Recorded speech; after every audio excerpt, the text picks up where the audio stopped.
খাদিজা। বিশ্বনবী কোনো কথা বলেন না। হুসাইন আবার প্রশ্ন করলেন, নানা বলেন তো আপনার নানার নাম কি? বিশ্বনবী বললেন, আমার নানার নাম হলো ওয়াহাব ইবনে আব্দে মানাফ। হুসাইন বলে, নানা আপনার নানা ওয়াহাব রে কে চিনে? কেউ চিনে না আপনার নানারে।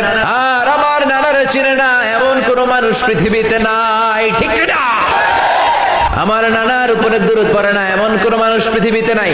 আমার নানার প্রশংসায় পঞ্চমুখ নয় এমন কোন মানুষ পৃথিবীতে নাই। আমার নানারে মাছে চিনে, গাছে চিনে, জিনেরা চিনে, ফেরেশতারা চিনে, পাখিরাও চিনে, ঠিক কি না?